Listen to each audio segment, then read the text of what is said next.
Atualmente, a pena para crimes cometidos contra animais é de 3 meses a 1 ano. E segundo a Lei Federal 9.099/95, crimes com penas de até 2 anos são considerados de baixo potencial ofensivo. Assim, dificilmente ocorre punição, porque a lei permite a transação penal, que consiste no pagamento de cestas básicas, prestação de serviços à comunidade ou suspensão do trâmite do processo. No novo Código Penal, que tramita no Senado, as penas foram elevadas de 1 a 4 anos e foram criados outros tipos penais, como rinhas, abandono e omissão de socorro em caso de morte do animal. A pena pode chegar a 6 anos. As leis de proteção animal são temas do programa Tema Jurídico, que está começando agora.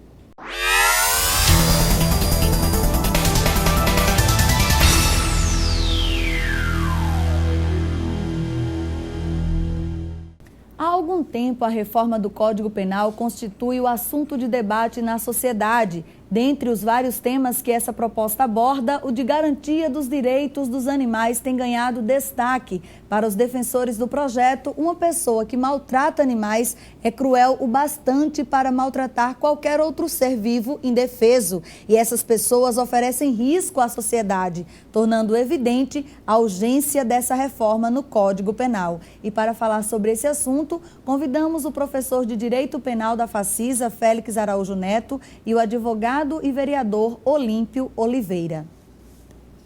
Boa tarde, senhores. Sejam bem-vindos ao Tema Jurídico. Boa tarde. Vereador Olímpio Oliveira, o senhor tem levantado uma bandeira de defesa realmente dos animais, tem se levantado contra os maus tratos. Como é que está sendo esse processo? Como é que tem sido essa bandeira lá na Câmara de Vereadores diante de tantas situações? Olha, quando eu assumi o primeiro mandato como vereador em 2005, eu tive o cuidado, o zelo de fazer um estudo sobre a nossa legislação municipal. Aquilo que nós tínhamos no município como marco legal de proteção aos animais. Para a minha maior surpresa, eu me deparei com uma situação totalmente adversa. Os animais, eles eram contemplados na legislação municipal da seguinte forma: animais que fossem apreendidos, animais errantes, abandonados, e que os donos não fossem resgatar em 3 dias, esses animais eram sacrificados.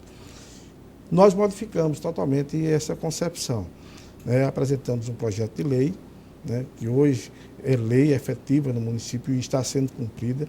Os animais apreendidos no Centro de Controle de Zoonoses, eles só podem ser sacrificados se tiver o atestado da inviabilidade clínica, esse atestado por 2 veterinários. Estamos avançando na consolidação de um marco legal em Campina Grande. Claro que enfrentamos muitas dificuldades, porque não basta só estabelecer leis, como dizia o pensador do direito moderno, Norberto Bobbio, mas efetivá-las. Nós temos uma dificuldade imensa de efetivar as leis de proteção aos animais em Campina Grande, porque as próprias autoridades não estão sensibilizadas. Muitas vezes esses direitos eles são relativizados. Muitas vezes você liga para a polícia, por exemplo, para denunciar um crime que está acontecendo, e quem atende do outro lado não tem a sensibilidade, e muitas vezes isso não é caso de polícia. Telefona para o meio ambiente, para a coordenação do meio ambiente ou para a SUDEMA. E é um crime, previsto numa legislação federal, você dizia muito bem, a Lei 9.605, que prevê essa punição, que é uma punição tênue, muito baixa, mas que precisa que a autoridade tenha a obrigação, o dever de, na sua esfera de competência, fazer a lei valer.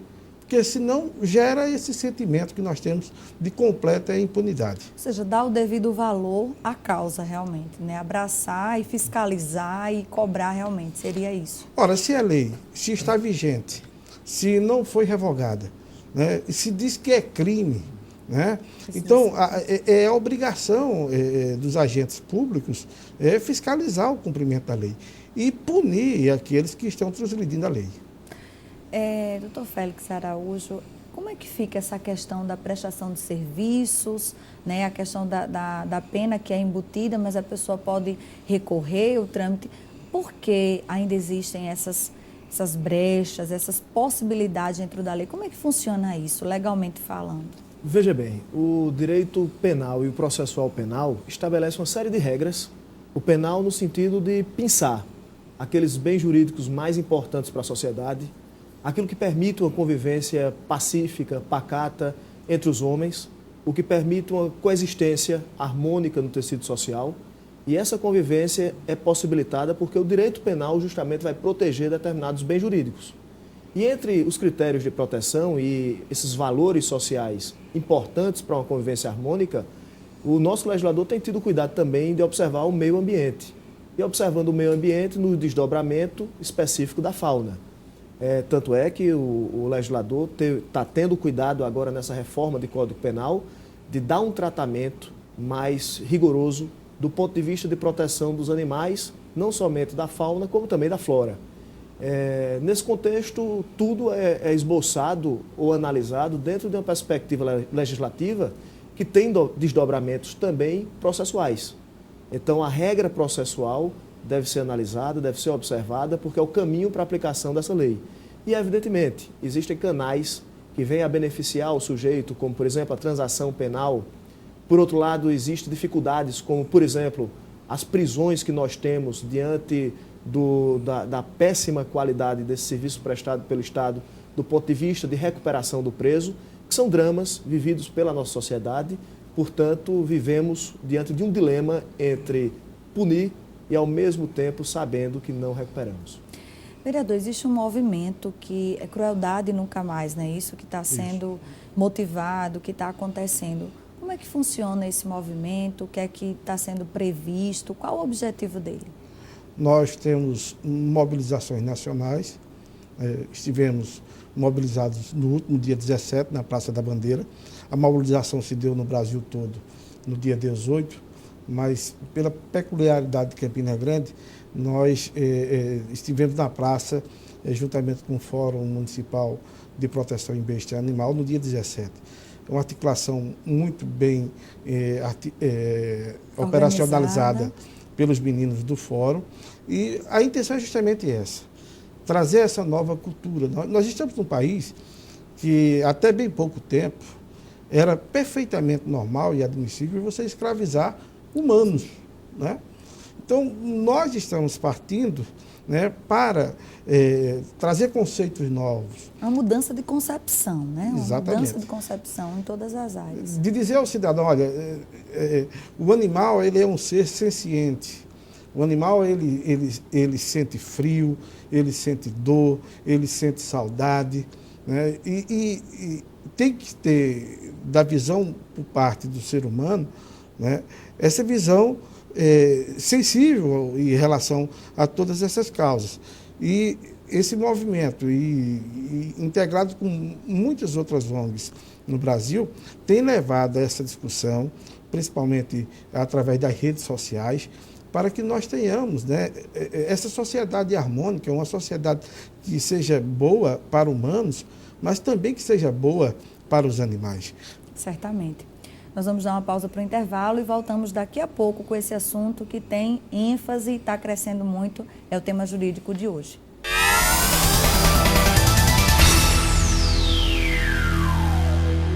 Nós voltamos com o programa Tema Jurídico de Direito da Facisa, que conversa com o professor de Direito Penal da Facisa, Félix Araújo Neto, e o vereador Olímpio Oliveira. Doutor Félix, como é que fica a questão dos animais que são expostos em espetáculos, em shows, como a questão dos circos, por exemplo? Em que ponto é maltrato, em que ponto não é considerado? Como é que fica essa situação? Exatamente, é um ponto de divergência conceitual e de formatação conceitual sobre expressões que serão utilizadas, que são utilizadas no nosso ordenamento jurídico e será utilizado no nosso futuro Código Penal, que seria a expressão entre ato de abuso e maus tratos. Ato de abuso, o entendimento é que há um excesso do ponto de vista, por exemplo, de exposição de pôr o animal a trabalhar excessivamente. O maus trato já seria o excesso em relação, por exemplo, ao castigo. Excessivamente castigar o animal constituiria propriamente o que seria maltrato. Mas as duas condutas estão dentro de um mesmo tipo penal que visa exatamente punir esse excesso praticado contra animais. De forma que a lei federal não fala absolutamente nada em circo, salvo melhor juízo, a lei municipal possa regular a situação, mas do ponto de vista do Código Penal, não existiria aí uma proibição expressa no que diz respeito à exposição em eventos públicos, como, por exemplo, vaquejadas, que faz parte da nossa própria cultura. Vereador, com relação à identificação e punição do agressor, como é que fica essa situação? Ainda existe muita dificuldade para que isso ocorra? É uma grande dificuldade que nós encontramos na militância de proteção aos direitos dos animais. Porque para que nessa visão formalística que o direito exige, para que você leve alguém às barras da justiça, para que um procedimento seja, mesmo que seja um termo circunstanciado de ocorrência, que é o caso, mesmo que você precise fazer a elaboração desse termo circunstanciado de ocorrência, nós não estamos falando em prisão em flagrante, nós não estamos falando em inquérito policial, mas você precisa de elementos. E quais são esses elementos? Um denunciante, duas testemunhas no mínimo, e o agressor. Muitas vezes nós temos o denunciante, nós temos o agressor e a dificuldade imensa das testemunhas. E aí você não tem como prosperar, né, um caso desse. É tanto que recentemente nós estivemos reunidos no Fórum de Proteção e Bem-Estar Animal em Campina Grande, conversando com os integrantes da necessidade de que, no caso em que exista uma ocorrência do militante sempre acompanhado de mais dois, e se deparando com um caso de maus tratos e da impossibilidade de reunir um rol de testemunhas, aqueles dois militantes que estão ali e irão presenciar, eles podem perfeitamente ser utilizados para a formalização do procedimento.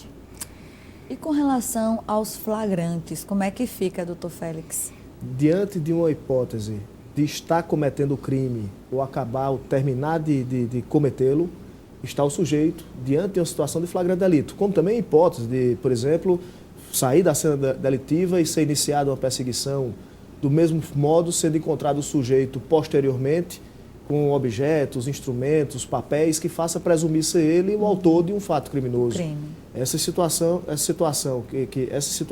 essas hipóteses que configuram hipóteses de flagrante delito estão perfeitamente em vigor, de forma que pode ser preso esse sujeito, seja por uma pessoa do povo, seja pelas autoridades policiais, que deverá ser levada à delegacia de polícia e, portanto, será formalizado um auto de prisão em flagrante. Normal como qualquer outro procedimento criminal.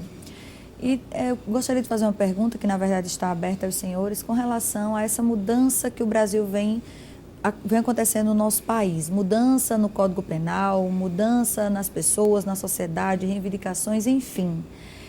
O Brasil ainda é conivente com essa situação relativa aos maus tratos dos animais, conivente no sentido da lei ou não? Precisa mudar, precisa melhorar? Como é que os senhores veem esse processo? Doutor Félix. Bem. Entendo que não há propriamente uma conivência. Se a gente observar do ponto de vista social, a sociedade não é conivente com maus tratos aos animais. Se a gente observar do ponto de vista da evolução legislativa, a gente também observa passos seguintes de cada vez mais uma proteção maior na perspectiva de deixar o animal protegido juridicamente. Evidentemente que é um ato de conquista. Esse ato de conquista é resultado, é fruto muitas vezes exatamente da participação popular, exatamente dos movimentos sociais. E analisando também numa perspectiva de ampliação dos movimentos sociais e do alcance e das suas conquistas, a gente observa uma sociedade brasileira que não é conivente de forma nenhuma com esse tipo de crime. Com relação especificamente à legislação brasileira, é óbvio que precisa melhorar, precisa ampliar, precisa proteger muito mais a nossa fauna, porém já se observa uma evolução positiva do ponto de vista de proteção dos animais. Há muito o que fazer e melhorar. Porém, se analisarmos dentro de uma perspectiva histórica, cada vez Já mais a houve uma legislação mudança. tende a proteger. Principalmente, especialmente, a partir da Constituição de 88, quando expressamente a nossa Constituição passa a proteger a nossa fauna e a nossa flora. Vereador? Olha, eu tenho uma visão um pouco diferente da visão do Dr. Félix, a visão da militância, né, dessa mudança de cultura que nós precisamos ter, né, da sociedade se indignar e sair, nós combinamos, né, nós concordamos, mas a indignação da sociedade muitas vezes não encontra a ressonância das autoridades. As autoridades, elas são tendentes a relativizar, né, a minorar, né, a desconsiderar o que a lei impõe. Eu posso te dar um testemunho daquilo que eu vivo. Você não imagina as dificuldades como vereador que eu enfrento para tentar fazer com que esta cidade tenha políticas públicas para o bem-estar animal. E o que são essas políticas públicas? Você investir em programas de adoção para que os animais que estão lá no Centro de Controle de Zoonoses, armazenados, amontoados, que esses animais possam encontrar um lar. Nós encontramos dificuldades para convencer os gestores da importância dessa política pública, a importância de um programa de vacinação desses animais. É muito difícil você convencer. De um programa de castração de animais para evitar a superpopulação. Sabe o que eu já escutei? De gestor da saúde dizer, olha, eu enfrento dificuldades de fazer investimentos na saúde dos humanos, porque haveria de estar me preocupando com os animais. Isso é um atestado de desconhecimento, porque todo animal ele é vetor de zoonoses e pode transmitir aos humanos. Do ponto de vista legal, nós estamos aqui diante de um fato patente dessa desconsideração com os direitos dos animais. Por exemplo, o anteprojeto do Código Penal, que está tramitando e que nós estamos aqui discutindo, né, o relator, o senador Pedro Tax, ele já sinalizou que acha que essa pena modificada de 3 meses até 1 ano, de 1 ano a 4 anos, ele acha que essa pena é exagerada. Pois bem, eu penso ao contrário do que ele pensa. Porque essa pena, mesmo sendo ampliada para 4 anos, ainda vai possibilitar que o infrator, aquele que nós assistimos nos jornais, uma senhora que pegou um pequeno cão em casa e jogou nas paredes, que revoltou toda a sociedade, ela, se tivesse sido presa em flagrante, poderia chegar na delegacia e a autoridade policial arbitrar uma fiança. E correria o risco dela tirar 1 dia sequer de cadeia.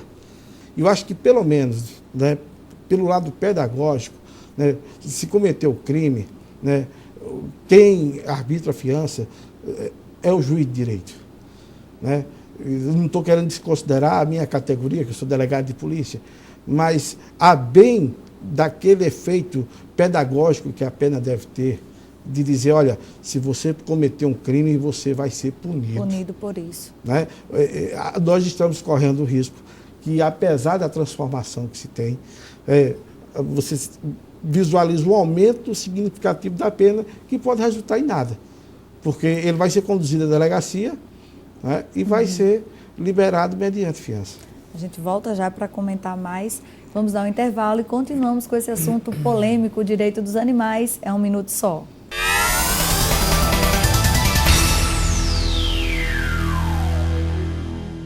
E nós voltamos com o programa Tema Jurídico de hoje, o programa de direito da Facisa, que está abordando a questão das leis de proteção animal.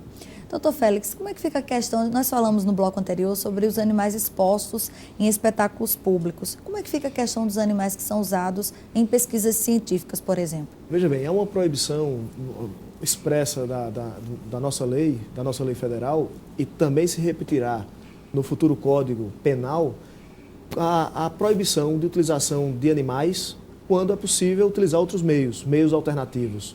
Então, se há uma opção entre utilizar meios alternativos ou animais, e o sujeito utiliza o animal, ele pode estar sendo enquadrado, pode vir a ser enquadrado exatamente no tipo penal, no que diz respeito a maus tratos e abuso. Então, só é considerado crime se, porventura, houver outra alternativa de utilização naquela pesquisa e, mesmo assim, a insistência da utilização. Seria isso? De animais, o que a gente vê muitas vezes em escolas, muitas vezes em ambientes de estudo, para finalidade meramente científica, mas existindo a alternativa de utilização de outro meio, a ideia da lei é exatamente fazer com que o cidadão opte por estudar através desse outro mecanismo. Ok. Vereador, como é que fica o cumprimento da lei com relação ao tráfego de animais, o tráfego de veículos com tração animal aqui na cidade? Como é que está esse processo? Olha, nós conseguimos, depois de uma luta imensa, aprovar o projeto que hoje é lei municipal, ainda não efetiva, que disciplina, né, o veículo de tração animal em Campina Grande, a utilização do veículo de tração animal em Campina Grande. Eu estive, inclusive, esta semana, em 4 secretarias municipais, levando uma cópia da lei, né, e enfatizando a necessidade de que nós tenhamos uma disciplina sobre esse modal de transporte da cidade. Nós temos uma cidade universitária, uma cidade que é polo de tecnologia, mas uma cidade que você ainda encontra no centro da cidade uma carroça de burro rivalizando com o trânsito normal e esta carroça sendo conduzida por uma criança. É um contraponto, na verdade. Quando não, até os animais soltos mesmo, passando pela avenida, a gente encontra muito. Exatamente. Então, a lei ela não é contra o carroceiro, ela não está querendo adentrar de forma a criar um problema social, muito pelo contrário, a lei preconiza a inclusão social do carroceiro, né, a requalificação dele, o redirecionamento para outra atividade ou, né, a depender do entendimento do chefe do executivo, de oferecer outro tipo de veículo. Hoje nós temos, e você pode procurar na internet, hoje nós já temos, por exemplo, o cavalo mecânico, né? Um veículo de propulsão humana, né, que faz o mesmo trabalho que a carroça de burro. Hoje nós temos motocicletas adaptadas com carroceria, né? E a cidade ela tem uma topografia complicada para você andar com um veículo de tração animal, e aqui em Campina Grande os animais sequer utilizam ferraduras, é o casco no asfalto quente, é o mesmo que tu colocar a tua unha no asfalto.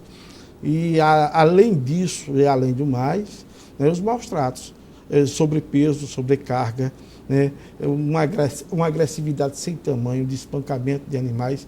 Eu tenho absoluta certeza que as pessoas de bem, elas não concordam com isso. Então, nós precisamos avançar.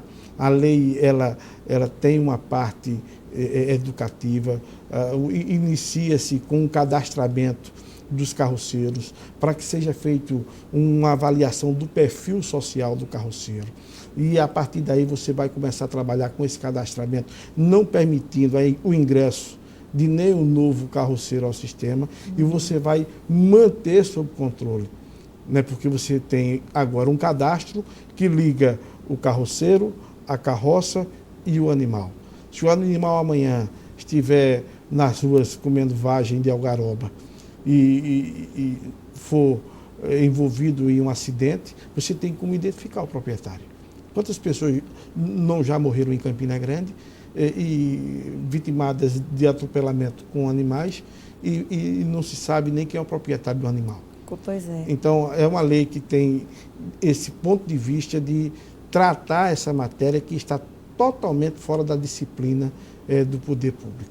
Pegando essa deixa, professor Félix, como é que fica a responsabilidade dessas pessoas que deixam animais soltos nas ruas? Ali, quem passa pela Avenida Manuel Tavares, é muito comum os animais ali nas margens, né, da avenida, ali já é um iniciozinho daquela estrada que dá acesso à Lagoa Seca, e é muito comum animais ali. Como é que fica a responsabilidade dessas pessoas? Veja bem, a reforma do nosso Código Penal também tem trabalhado esse ponto, do ponto de vista de abandono de animais domésticos, seja em ambientes públicos ou não, mas esse abandono do animal em rodovias, esse abandono do animal em praças públicas, deixados no açude velho, como colocou o doutor Olímpio, isso resultará exatamente numa tipificação própria com também o rigor de uma aplicação de uma pena também rigorosa.